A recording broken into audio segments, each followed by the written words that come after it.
नमः। हरि ओम। श्रुतिस्मृतिपुराणानामालयं करुणालयं नमामि भगवत्पादशङ्करम्। ओम नमो भगवते रमणाय। ते जीवजगत्परात्मतत्त्वाभिधानेन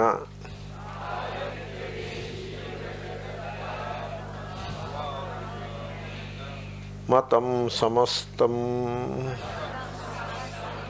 So you prefer to say like that instead of saying Jiva Jagat Paratma, like that. It's a samasa, you know. There is no dirgham and it should be continuous. You may not want to break it there. Or you may say you may say one more time, Arabhyate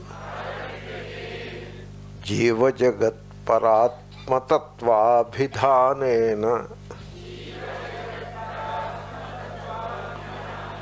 matam samastam idantrayam yavadahammati syat. There also there is a trick. Many people say yavadahammati syat, like that they say. So that becomes two yes, two sa, means one visarga. There is no visarga. That's why arabhyat idantrayan yavadahammati. That is a hrasva. You should not make it dirgham. People, where dirgham is there, they make it hrasva. Where hrasva is there, they make it dirgha. Like Saraswathi namastubhyam, wrong. Saraswati namastubhyam sarvottamaham matishunya nishtha. Arabhyate means it begins. That is how it begins. Only it begins. That is not the conclusion, that is not the culmination. Only beginning. Okay? What? Matam samastam. Samastam matam arabhyate. Samastam matam arabhyate mane samastani matani arabhyante. Okay? Both are one and the same. So, all matas begin this way. They do not conclude that way or culminate that way. They only begin this way. All matas. What is mata? You see, dhatu is manu avabodhane. Manu, who is idvarna? Man. Ta it is. Pratyayam. Man ta. Anunasika lopa. Mata. Then sup matam. So, an opinion. A thought. Not just some stray thought, an opinion. So matam is an opinion. But the time the Maharshi was living and the Kavya Kantha Ganapati Muni made this Kavya or this Prakarana, there are many religions around. Already the Christianity, Islam, etc. have entered the country and they were well established also. And they became rather important or prominent religions as part of the Indian social milieu. Already that is there. Then within the Indian society, under the canopy of Hinduism, there are many sub-religions. Hinduism is like a United Nations of religions. There are many sub-religions. And these religionists within the word Hindu, they love and they hate each other as much as they do with other religionists. That is also there. For example, in the medieval period, the Shaiva, Vaishnava divisions and the fights, the conflicts were endless, very bitter. So all that. Okay. Therefore, so many religions are there. In that sense, the word matam, the word started a new meaning also. It gained a new meaning also, meaning of the religion. In South, if you come to North, they don't call religion as mata, they call dharma. You look at that. Dharma has a somewhat better or a wider meaning, you know. But in Hindi, dharma, they make it that the syllables are rearranged. Dharma becomes dharam, that I is pushed there, and dharam. Sanyukta aksharas put a vowel in between. Dharam or dharma. It means religion. Look at that. What a meaning it is. So, therefore, the government has nothing to do with dharma. How does it sound to you? The government, they say, we don't have any connection with dharma. That means what? Adharma. So this is how the words acquire a different connotation, and sometimes the connotation is not very good also. So the word mata is also like that. It was an opinion, mata. Then gradually it became a school of thought, mata. And finally it ended up as a religion, a belief system. Shri Krishna uses the word mata. Kshetra kshetrajnayor jnanam yatta jnanam matam mama. This is my opinion, dear Arjuna. In my opinion, people call of knowledge, people they flaunt the word knowledge, you know, knowledge, knowledge, knowledge, knowledge. Like God, God, God, God. There is no godliness, but say God 10 times a day. Similarly, say knowledge, knowledge 10 times. Flaunt it. You know what is flaunting? They don't know without knowing anything. So, the point is, Shri Krishna doesn't say mama matam. This is my opinion. That is what he says. What is his opinion there? You see, knowledge, what people call knowledge, many things are given the title knowledge because it's a very, very powerful title. Once you call something knowledge, that becomes sacred. That becomes truth. Like that. So in my opinion, Shri Krishna says, there is one understanding, which I call knowledge. And what is that? This understanding that kshetra, idam shariram kshetra, and the one who knows the kshetra. Who is that one that knows the kshetra? He doesn't specify. He keeps it open. He explains the kshetra very elaborately and very precisely. What is the kshetra? Mahabhutanyahankaraha, etc. So the kshetra, the field, he precisely explains it. In fact, he says very categorically that idam shariram is the kshetra.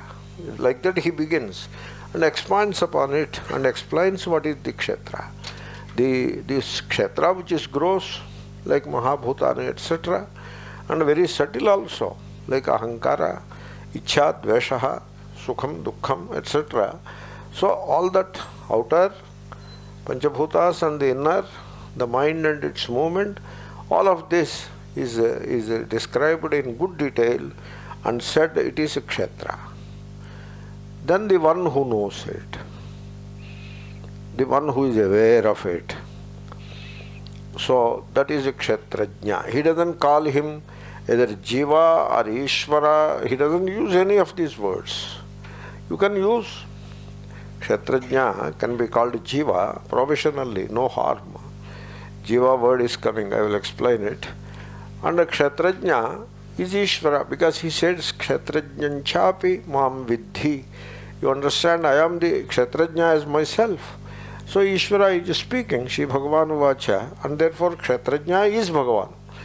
That you can easily infer that. But from his side, Shri Krishna leaves the word kshetrajna. Even the chapter is not called Kshetra Ishvara Vibhaga or Kshetra Jiva Vibhaga. It is called Kshetra Kshetrajna Vibhaga. Vibhaga is the discrimination or distinction. Therefore, you look at that openness, that he doesn't close anything. He leaves it open.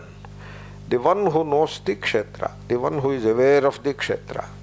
So, this discrimination or discernment, here is the kshetram and I am the one who is aware of the kshetra. Who is a kshetrajna? You look at your kshetra, you look at your body. Now who is looking at your body? Somebody, the neighbor is looking at your body. You are looking at your body. So you are the kshetrajna. I am the kshetrajna. Then how come I am Ishvara? Kshetrajnanchapi mam vidhi. You have to find out. So this is the approach. This seeing. In the same chapter, Shri Krishna is about to say, Yah pashyati sapashyati. Yah pashyati tathatmanam akartaram sapashyati. He is going to say. So this is seeing. The word seeing sounds more powerful than knowing. Knowing can be anything. Lord Vishnu is in Vaikuntha now. That is also knowledge. Not like that. Seeing. So closer to that vision. So the seeing. So the one who sees clearly this distinction. Here is the body-mind, this body, this mind, and I am aware of it all the time. So while being aware of the body-mind, how come I end up identifying with the body-mind? How come I say me the body or my body? How come I say me the mind? Nobody says like that. Nobody says me the body, but everybody identifies with every single label given to the body. Nobody says me the body, but everybody says my caste is Vaishya, or my caste is Shudra, or my caste is this, that, Brahmana. That caste is a label given to the body based on birth. And also my birthday. What do you mean by my birthday? You should at the best say, sir, today is the date of birth of this body. Please come, we are arranging a function. Please come and attend. You should say that. And the Mahatmas and religious heads who are celebrating these birthdays on a huge scale, thereby presenting a very bad model before the devotees, they should also print an invitation. They print invitation on a glossy paper with a lot of cost. They print it. In that they say, this body which is already 75-year-old was born on this date, on that year. It is not born today. Today is birthday. Why? How can you say it is birthday today? It was born 75 years back.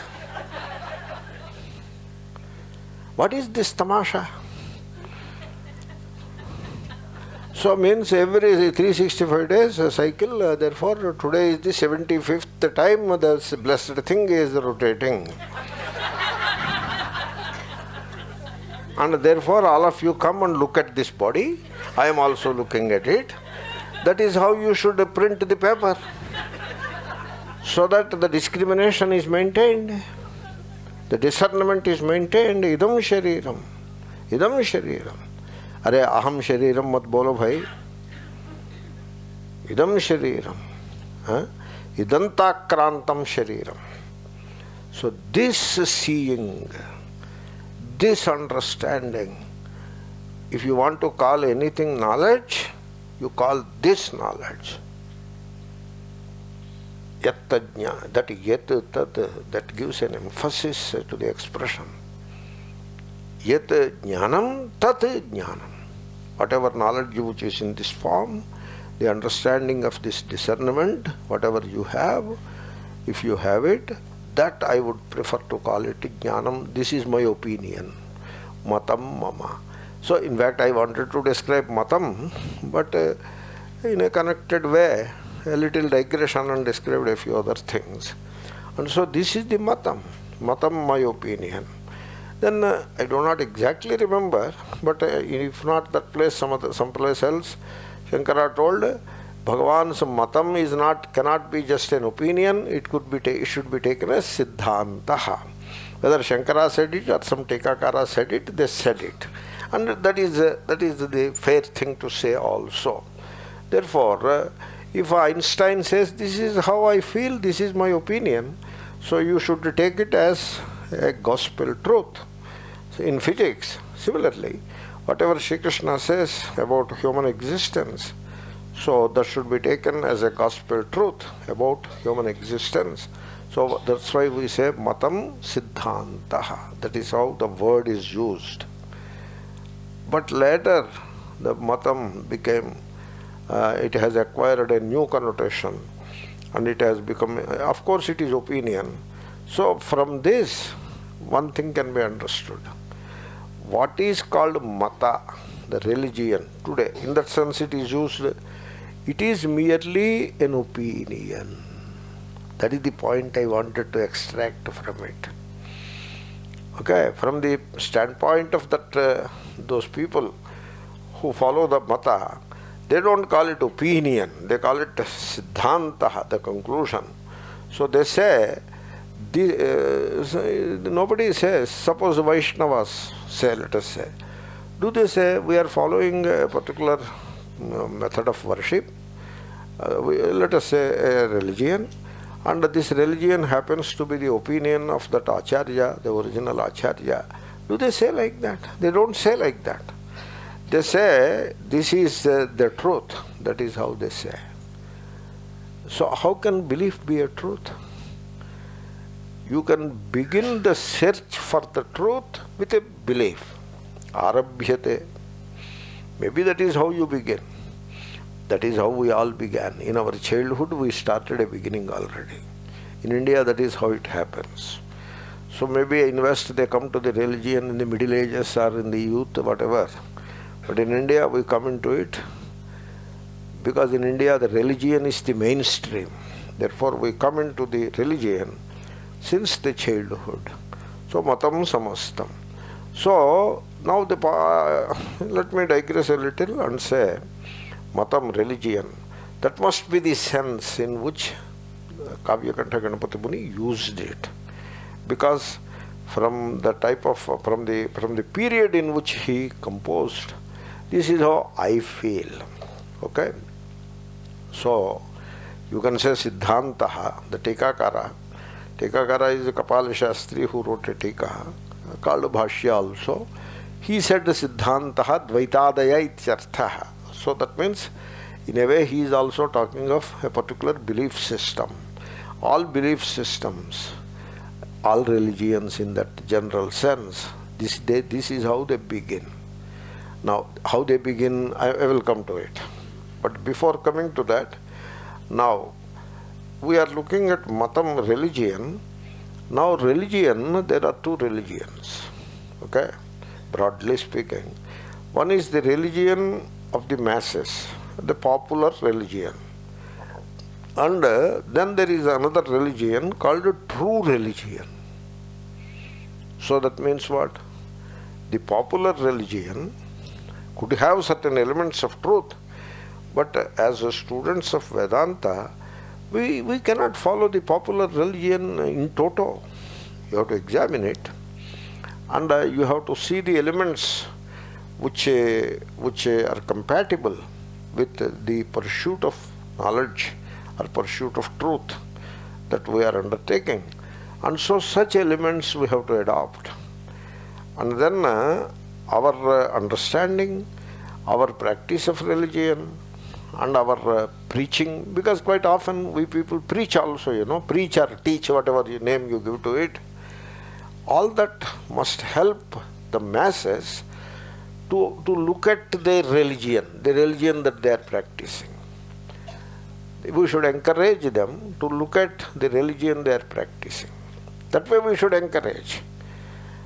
Suppose we follow their religion, what encouragement do you give to them? So, we have to look at the way we are approaching this religion. Instead of just following it blindly in the name of tradition, we have to examine it. All the time you have to examine.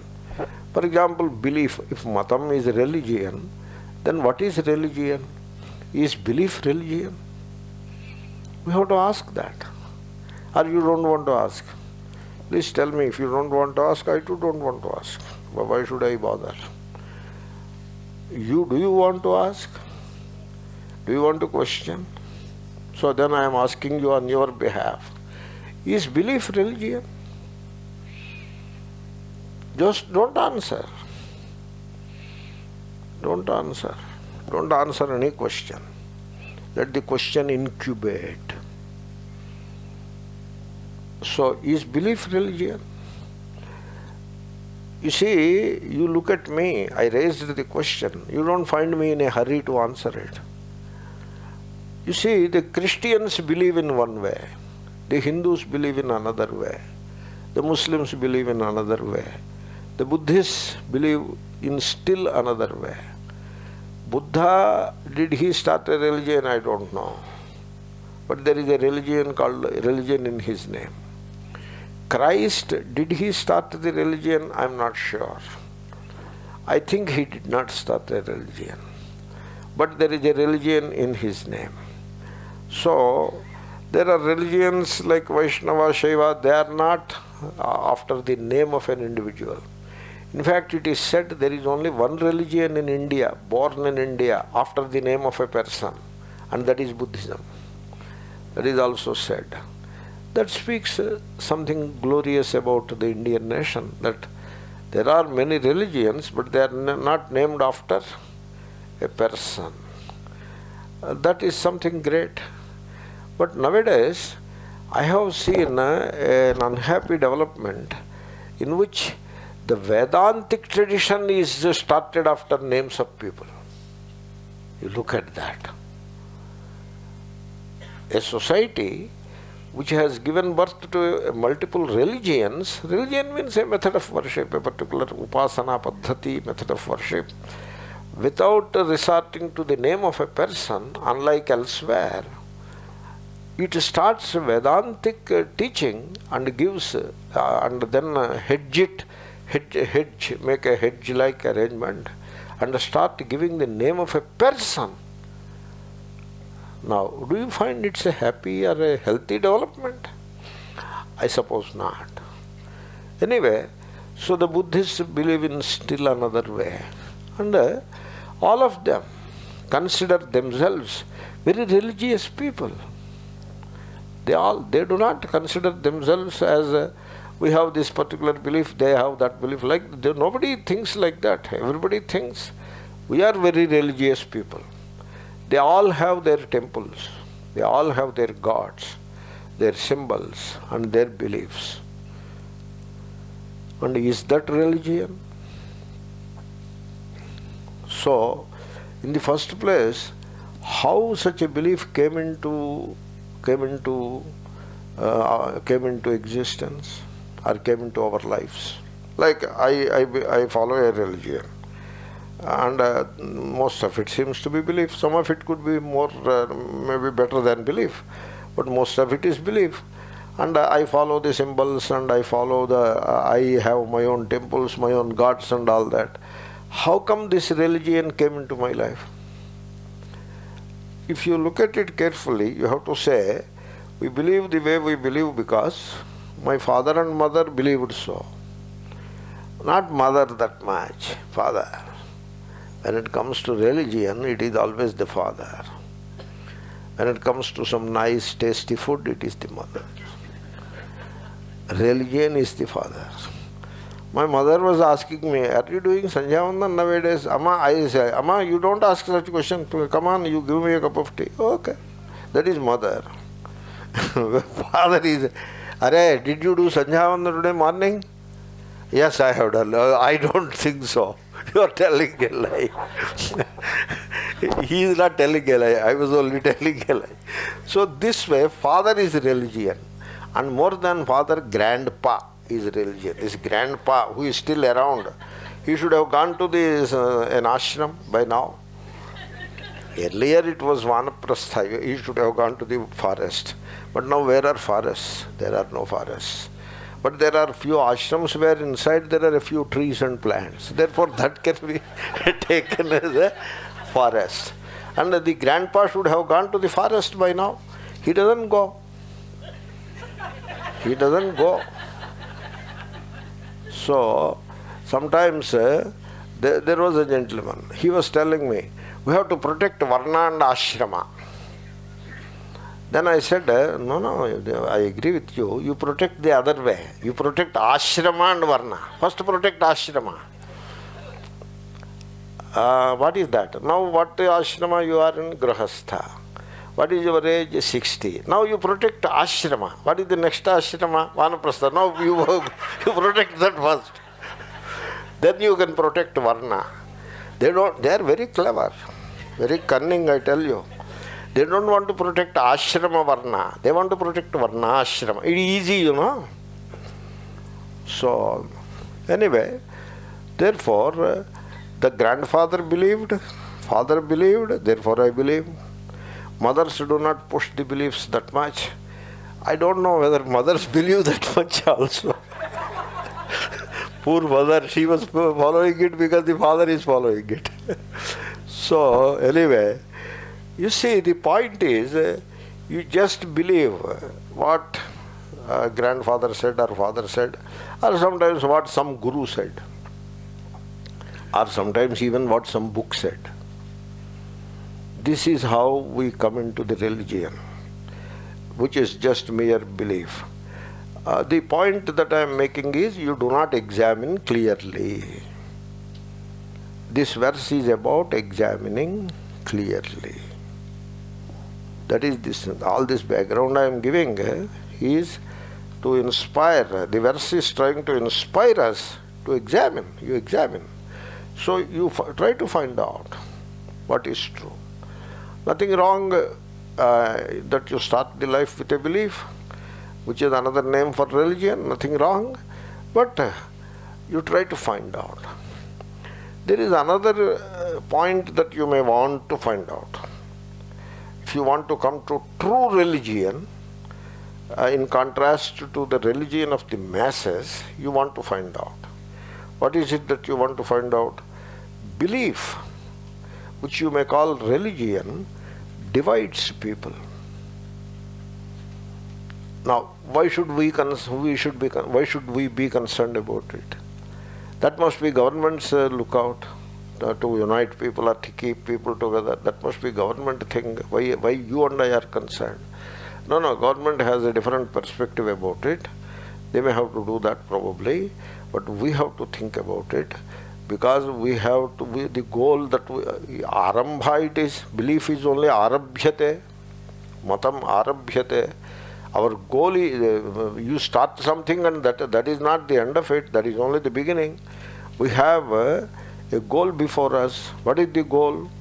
Samoham sarva bhuteshu name dveshyosti na priyaha sarvam khalvidam brahma ayam atma yedidam sarvam. The sarvatma bhava. All existence is one, and I am that one. Aham brahmasmi. This is our goal. You subscribe to that goal. Whether you subscribe or not, you declare from the rooftop that it is my goal. You declare that I am a Vedantin. Then you should certainly examine the belief, because belief divides people. So, like say Christianity, the Christians have certain belief system.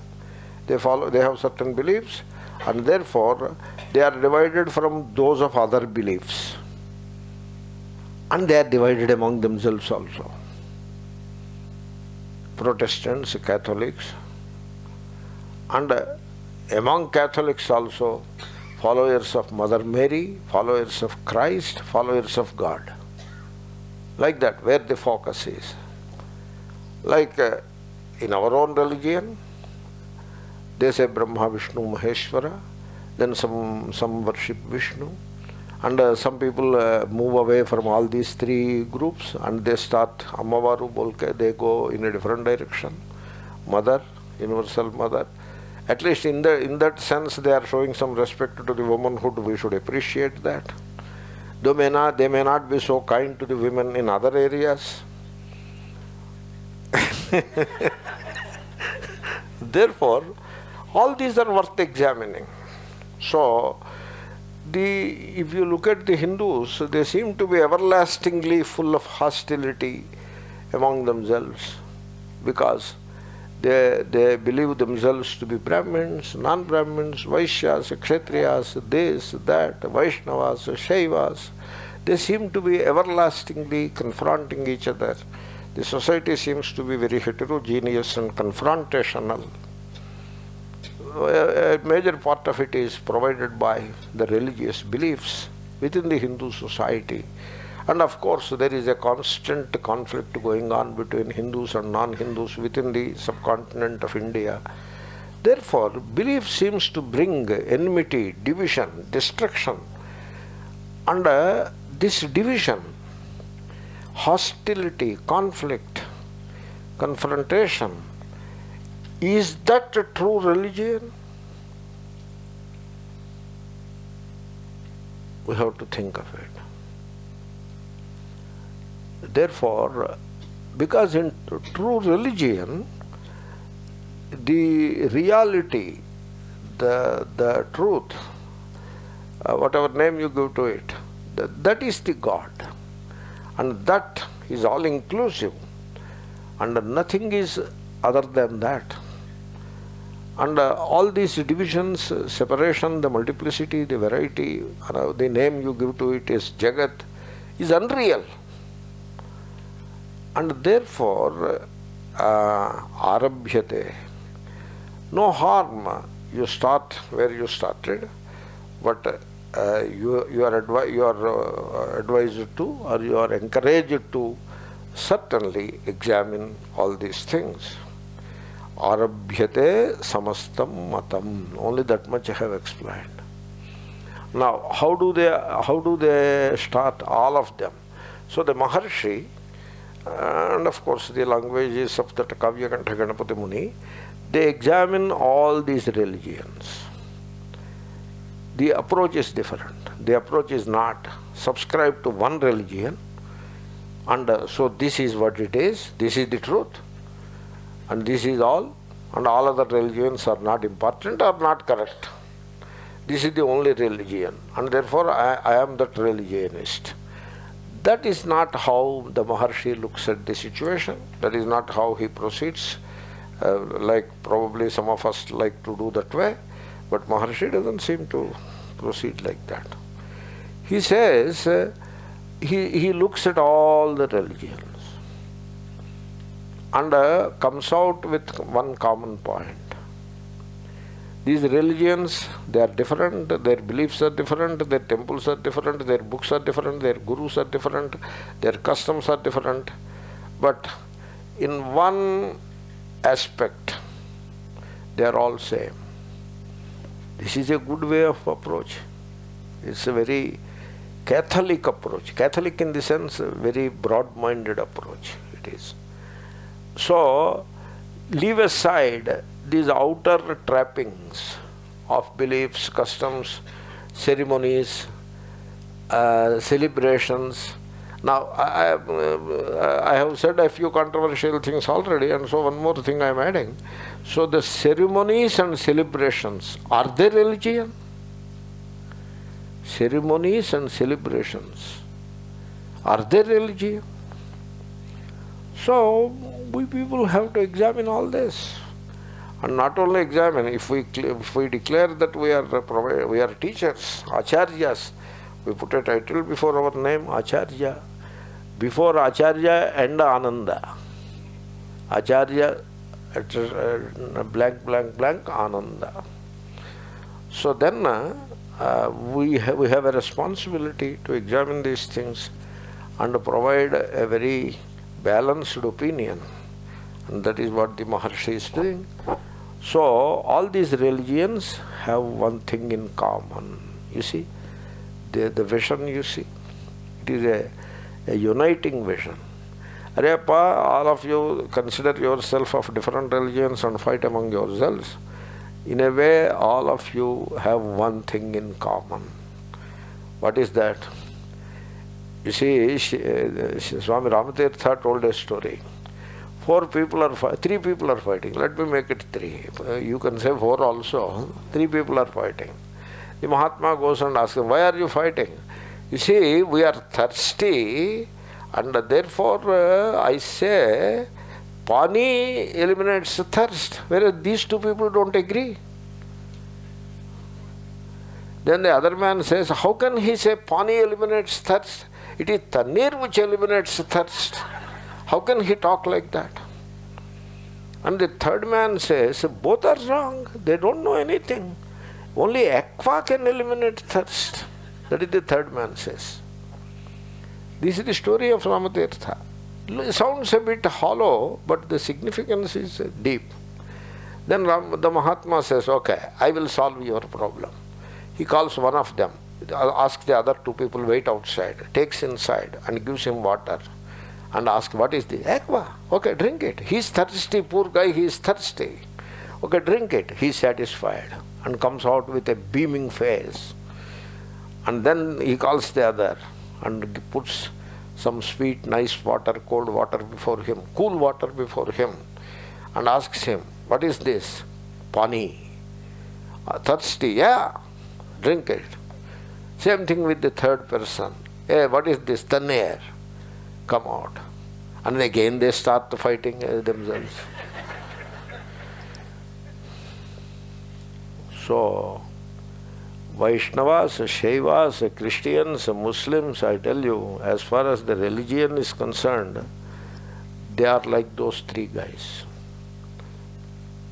All of them are pursuing the same, but only the customs, the names, the nomenclature, the outer trappings only different.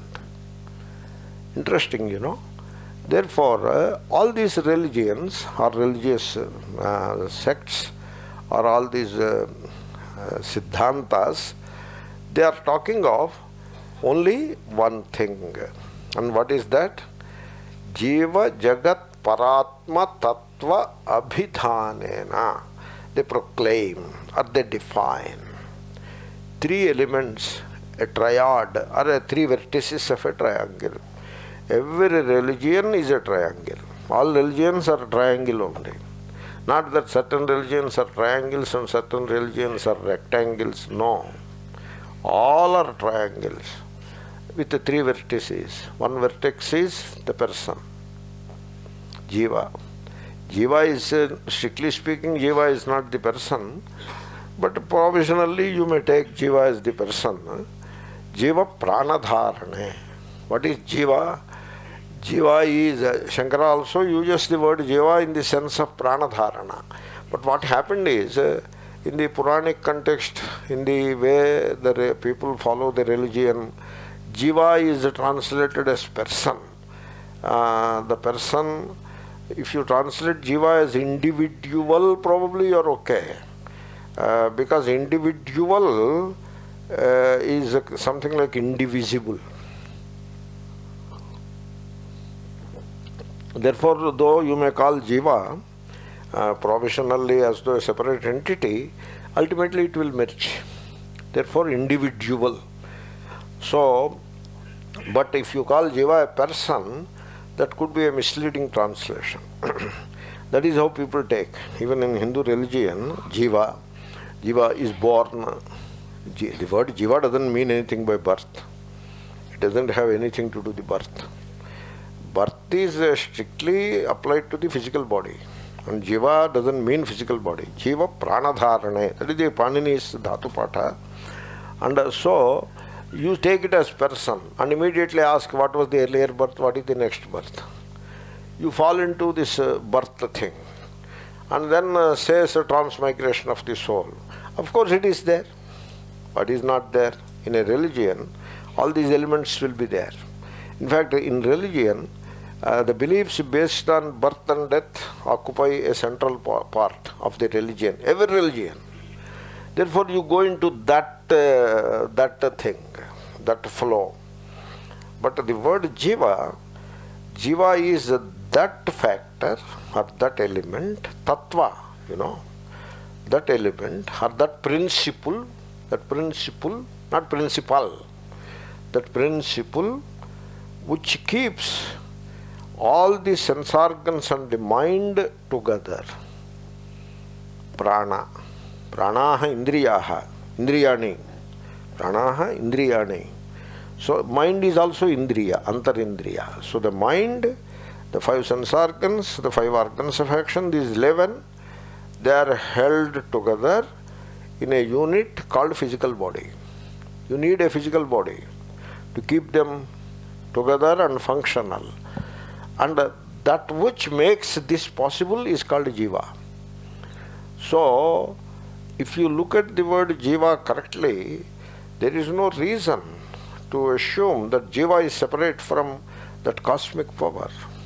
There is no reason. Because it is that power which pervades all, both without and within, which moves all, within and without. That is that power, cosmic power. And therefore, what is keeping this body-mind together, why should it be different from the cosmic power? It is not. Like the electricity which makes this bulb glow is not different from the national grid. It is not different. Only it appears different. If you are accustomed, if you are habituated to look at it different, as separate, then you end up seeing it as separate. But it is not separate. You better correct your way of looking at it. Your way of thinking you correct. It is not separate. That's why jivena atmana anupravishya. There are pravesha shrutis. It's a big topic. The shrutis, multiple shrutis which talk of entry, pravesha. So who entered here? Who entered into this? Something must have entered here. Like electricity enters the bulb and it starts glowing. So what is it that entered here? What is it entered? Jagatkaranam Brahma entered here. Sa esha eha pravishtaha. That is the Brahadaranyaka aham brahmasmi. So tat sruštva tadeva anupravishat. Who? Brahma. Brahma. Satyam jnanamanantam Brahma tat sruštva tadeva anupravishat. How pravishat? Jivena atmana anupravishya. Jivena rupena. Atmana mane rupena, not Sachidananda Atma. Jivena rupena pravishya. Anu means paschat. Having created, afterwards entered. Now that trutiya, itham bhuta lakshane trutiya, as, in English it is as. Trutiya, as. So as jiva it entered. If you understand that expression correctly, there is no reason to think jiva as separate from Ishvara. No need that cosmic power. No need to think like that. But anyways, sthitasya gatis chintaniya, that the people, they take it as separate, and therefore arabhyate. Always arabhyate. Not paryavasiyate. Paryavasana will come later. Arambha. Therefore, jiva, apparently an independent, separate entity. Don't say independent, separate entity. Apparently separate entity. You see how I am, you see, this is a personal trait, I suppose. I am not comfortable in saying jiva separate, paratma separate, paramatma separate. So every religion starts with 3 elements separate from each other. Don't feel like saying it right away. But anyway, that is how it is taken to begin with. To begin with, arabhyate. So jiva. Jiva is an individual. If you convert it into a person with a birth and death, earlier birth, later birth and all that, then you have created one more obstacle before the truth. You have put another hurdle, they run, hurdle running. So one more hurdle is put. Now you have to cross that. You have to jump over it. Therefore, jiva, the individual. Okay, if you want to call it person, without going so much into the rigor of it, call it the person. You and I. That is one element of the triangle, one vertex. The second vertex is paratma. You see, paratma same as paramatma. Okay? Para or parama, one and the same, the supreme self. What is the supreme here? You see, here is the body-mind. The moment you say I, this body-mind is there as a huge hurdle. It is there. Unless you cross that body-mind hurdle, you do not arrive at the real I. And so much so, everybody ends up taking the body-mind as himself or herself. Atma, myself, the body-mind. That is how people take. You see, you come to the Vedanta, take yourself as the body-mind on day 1, okay. Day 10, chalo. Day 100, still the same. You are not studying properly. 1,000, 10,000, still the same. Then you are not studying any Vedanta. You see, the first things first. The very first hurdle that you have to cross is the identification with the body-mind. And because that has become such a serious hurdle, and people find it difficult to cross, so and they call themselves as Atma even while badly identifying with the body-mind, you needed to have another term for that cosmic reality, and another term is Paratma or Paramatma, the Supreme Self. You are the Supreme Self. This Supreme Self nomenclature is like pure ghee. In India, here pure ghee is sold. Okay, I went to US and there I watched the Walmart. The Walmart is my tourist destination. It is.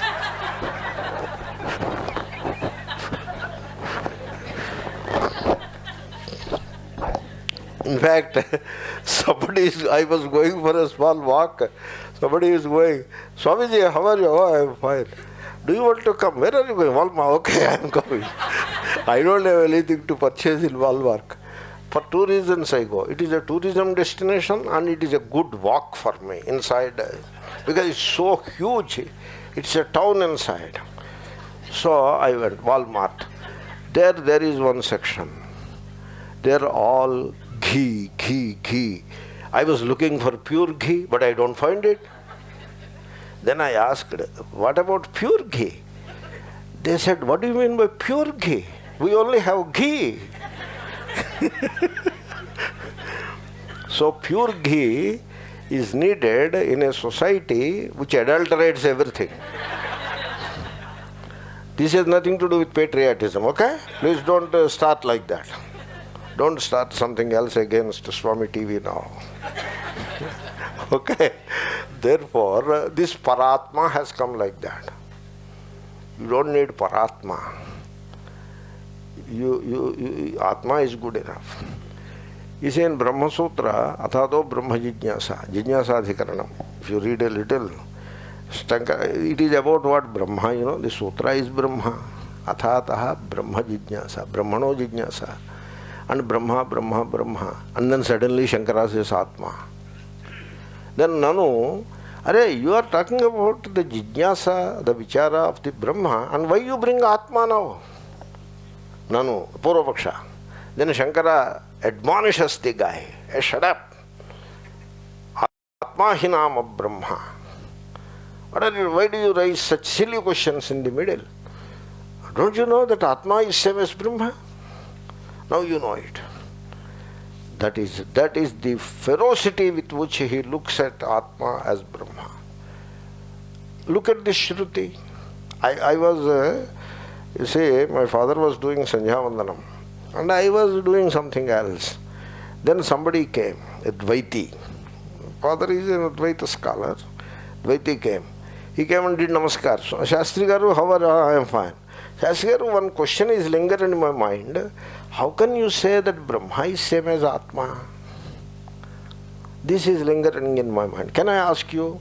My father, he was almost about to finish Sandhya Vandanam. He said, yeah, you can ask all the question. Do you know Taittiriya Upanishad? You read it, I will see. So Satyam Jnanamanantam Brahma Yo Veda Nihitam Guhayam Parame Vyoman So Oshnyute Sarvan Kaman Saha Brahmana Vipaschiteti. Then Tasmadva Etasmad Atmana Akasha Sambhutaha. Tasmat means what? That is Sarvanama. Tasmat means Tasmat Brahmana. Etasmat, Tasmat Etasmat, or Tasmat Etasmat can be explained there itself. Atmana. Now, who said Brahma is same as Atma? I said or Shruti said? Shruti said. Why do you ask such a silly question? You have studied Shruti and still ask this silly question. Go and do your work. Don't disturb my Sandhya Vandan. That is what he told him. So this way, Atma is good enough. You need not say Paramatma, Paramatma all the time. When you say Atma, that is Paramatma only. Oh, Paramatma hi hai. So you don't need this expression Parama. But people are people. There is the sense of division. And we are looking at Arambha. At the end we drop the Parama and make it Atma. Tattvamasi. But Arambha, so the Supreme Self, they call it differently. Every religion has the Supreme Self. They don't call it Supreme Self. Because if you say Supreme Self, somehow it is connected to the Self. Now or later, here or elsewhere, in this state or in a different state, somehow the Self is connected to the Supreme Self. Therefore, they don't want to call it the Supreme Self. They give another name. Somebody gives the name Vishnu, somebody gives Shiva. They were given by Shruti in a different meaning and a different context, but they adopted them for certain forms. And then somebody calls it Rama, somebody calls it Krishna, somebody calls it God in heaven, etc., etc. Somebody calls it Vaikuntha Narayana, very cautious, Vaikuntha Narayana. Narayana is always in Vaikuntha, never elsewhere. He is in-house in Vaikuntha. On the earth, Rama or Krishna, not Narayana. Something like that. So, even the expression Supreme Self is that of Maharshi. It is, the religionists, they don't call it the Supreme Self. If they said Paramatma somewhere, not knowing, not recognizing the expression in its full potential, they say it. They prefer to say it Ishvara or Parameshvara. They don't like this Paramatma that much. But in a flow they may end up saying Paramatma. But they mean the Paramatma is a distinct, separate entity, and this pure Atma has nothing to do with it, it is separate. The division is complete. So it is like horse versus buffalo kind of a division. Ashvaha, Mahishaha. That kind of a division. That is how they look at it. Arambha. Then Jiva Jagat. Then Jiva Paramatma. And then Jagat. These are the three vertices.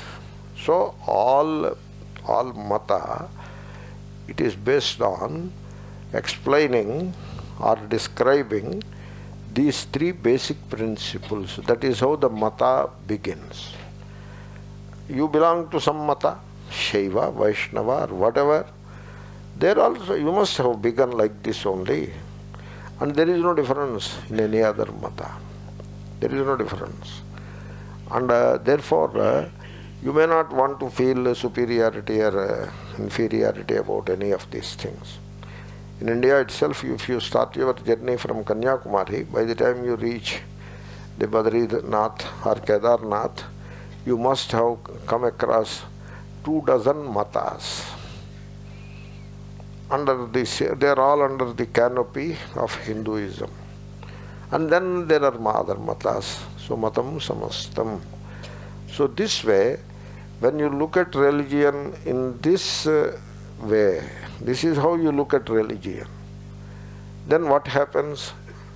This my religion versus somebody else's religion. That division, that fragmentary thinking, it takes a beating. It will be put to examination. And then It is something like my garden versus my neighbor's garden. What do you mean? What do you mean? It is the same earth. You put a fence in between. It is an artificial division, not a real. And then it is the same Prithvi and plants and flowers and grass, this and that. Same thing it is, pretty much the same thing. My garden, neighbor's garden. Why to call it like that? Call it garden. Garden and garden. They are the same. No, my garden, neighbor's garden. My garden superior to neighbor's garden. What is this? How does it look like? It doesn't sound nice. It doesn't sound Vedantic. In fact, it sounds very un-Vedantic. So we have to rise above this fragmentary thinking. If I am sounding a bit odd for you, I cannot help it. I am sorry about it. But I sincerely feel that we should rise above fragmentary thinking. We have to look into the consciousness, the movement, inner movement, and then examine every element of fragmentary thinking. Every element. So, like, suppose you say I am a Dutchman. You have divided the humanity into Dutch and non-Dutch. Even while calling yourself a Dutchman, for a practical reason, if you call it, nothing wrong in it, but is it a fragmentary thinking coming from within? You have to examine that. If that is so, you have to grow a lot more. And certainly you are not a candidate for Vedanta. The candidate for Vedanta is Manushya, Manushya-adhikarat, Brahma Sutra. So Manushya is the candidate for Vedanta. Manushya, human being, a beautiful expression. The being is Sat, it is Sadekamaeva Saumyadamagra Asit, Sat, being, but conditioned as a human body, or being reflecting in a human body, therefore human being. That is the starting point. That must be the starting point. A religionist cannot be a starting point. It is not a good starting point. You may still start there, provided you are willing to grow. But the human being, sir, aham manushyaha, manusyoham. So I want to know my true nature, Atma. That is the beginning of the true jijnasa. Sir, I am a Shaiva, I am a Vaishnava. I don't like these Shaivas at all. I want to know my Atma. Go and sit on the tree. You are not a candidate for Vedanta. Therefore, that broadness of understanding, rising above fragmentary thinking, this should go away. There is a name for this fragmentary thinking. You see, take the fragmentary thinking, which makes you think in terms of divisions. There is something in you which impels you to think fragmentarily. That's something. You know what is that? Aham matihi. Aham matihi. The me sense. Put a hyphen between. Don't say I. I is somewhat different. Sometimes you can say I sense also, provided you know the distinction clearly. But whereas if you say me, you see how crooked it is, me, how crooked it is. That is what we are looking at.